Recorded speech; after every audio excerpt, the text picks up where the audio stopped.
अपने परिवार में आप देखिएगा, मैं अपने परिवार में देखता हूं, क्योंकि मैं आपके परिवार में ज़्यादा ताक-झाक कर नहीं सकता, आप मेरे परिवार में भी ज़्यादा ताक-झाक कर नहीं सकते। बाहर की चीज़ें तो सबको सब दिखाई देती हैं, लेकिन परिवार के अंदर आपका चरित्र कैसा है। तो फिर आप पूछ सकते हैं महाराज चरित्र से आप क्या लेना चाहते हैं। मैं वो भी कह देता हूं कि आचार्य श्री जी ने हम लोगों से कहा है, जब दीक्षा लेने के 7-8 महीने हो गए, 8 महीने के बाद जाकर के पास गुरु जी के पास जाकर के अपना दर्द कहा मैंने। गुरु जी से कहता हूं आचार्य श्री जी, अगर आप ये कहते हैं कि अनंतानुबंधी छोड़ने के बाद व्यक्ति का गुणस्थान बढ़ता है, तो अभी भी मेरे मन के अंदर कसाई बहुत होती है। लोगों को देखता हूं तो क्रोध होता है, मान होता है, किसी को देख करके मायाचारी के भाव होते हैं, किसी व्यक्ति को देख करके लोभ होता है, और ऐसा होता है कि जैसा लगता है कि अगली पर्याय में भी ये चाहिए या इसको नहीं छोड़ेंगे। तो मेरा ये जो परिणाम है, इस परिणाम से मैं कैसे मुक्त होऊंगा, क्योंकि क्रोध मान माया लोभ शत्रु हैं, आगम ग्रंथों में लिखा है, प्रैक्टिकली करने पर मैं उसको छोड़ नहीं पा रहा हूं। आचार्य श्री जी से कहा, गुरु जी कहते हैं साधु क्या 10वें गुण स्थान तक कोई भी पहुंच जाए, क्रोध मान माया लोभ नहीं छोड़ पाएगा, 6वें 7वें में नहीं छोड़ पाएगा। फिर क्या करना। आचार्य श्री जी कहते हैं इतना निश्चित करो तुम्हारे क्रोध से किसी को हानि नहीं होगी। आप भी निश्चित करो, आप घर के अंदर क्रोध करते हैं ना, नहीं रह सकते ना उसके बिना।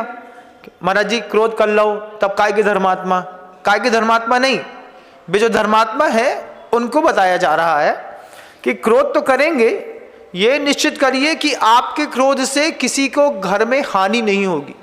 कोई बच्चा इतना डिमोटिवेट हो जाए कि वो फांसी लगा ले, तो क्रोध से नहीं, आपके ना दिए गए प्रोत्साहन से भी कोई बच्चा फांसी लगा सकता है।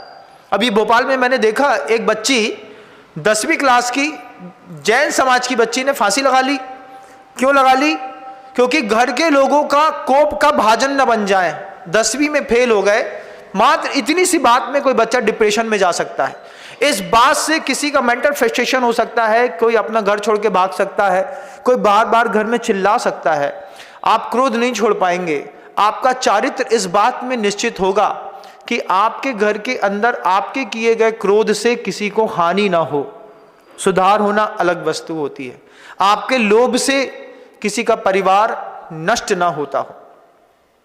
दुकान में कोई व्यक्ति मेडिकल उसमें दुकान में देखिएगा ना, पता चला मध्यम वर्गीय कोई व्यक्ति आ गया मेडिकल की दुकान में, मेरे पापा की हार्ट की सर्जरी होनी है और ये 4 इंस्ट्रूमेंट चाहिए लेकिन हमारे पास पैसे नहीं है।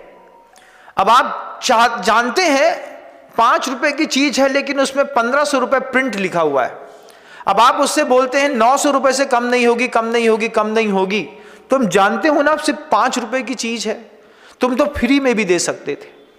5 का 50 ले लेना ठीक है, लेकिन तुम्हारे लोभ के कारण अगर किसी के पिता मर गए, तुम्हारे लोभ के कारण किसी की छत नहीं ढल पाई, तुम्हारे लोभ के कारण किसी की बेटी पढ़ नहीं पाई, तुम्हारे लोभ के कारण किसी के बच्चों का विवाह नहीं हो पाया, तो बस इतना कोशिश करना कि तुम्हारे लोभ से किसी को हानि ना हो, तुम्हारे क्रोध से किसी को हानि ना हो।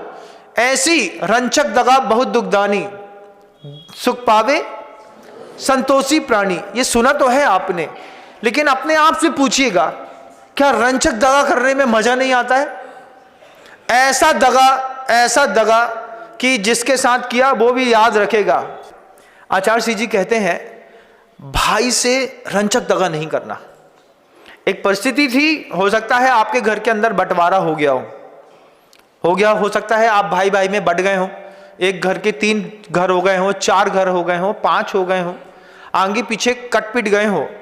बस इतना निश्चित करो, अब घर अलग अलग तो हो गए ना, सब अपने अपने घरों में, अपनी अपनी दुकान में अपनी अपनी रोटी बनाते हैं, अपना अपना खाते हैं, सब अलग अलग हो गए ना? हाँ महाराज हो गए, बड़ी मुश्किल से हुए लेकिन हो गए।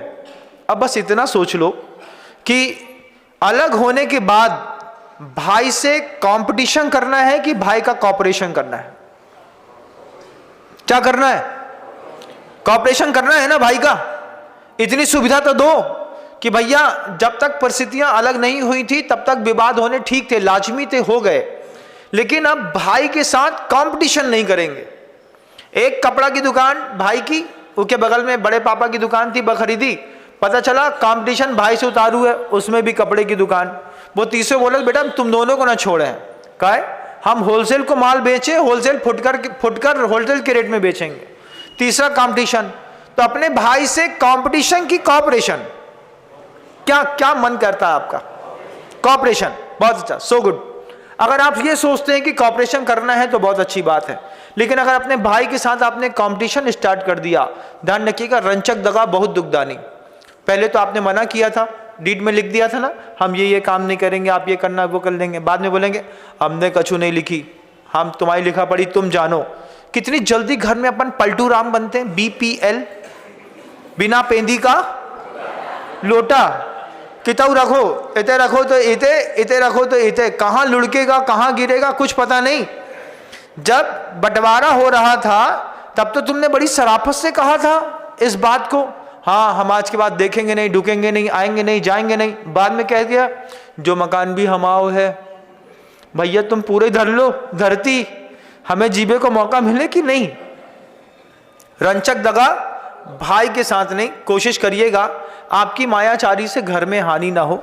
आपका क्रोध, आपका मान, आपकी माया, आपकी लोभ अगर अपने ही घर वालों को दुखी कर गई तो आप लायक नहीं बचेंगे। सर्टिफिकेट धर्मात्मा का बाहर नहीं मिलता, घर के अंदर मिलता है। आपके घर के लोग आपको कितना धर्मात्मा कहते हैं एक बार बताइएगा। मेरी नज़रों में तुम कुछ भी हो सकते हो, लेकिन जिनकी नज़रों में तुम 24 घंटे रहते हो उनकी नज़रों में तुम क्या हो।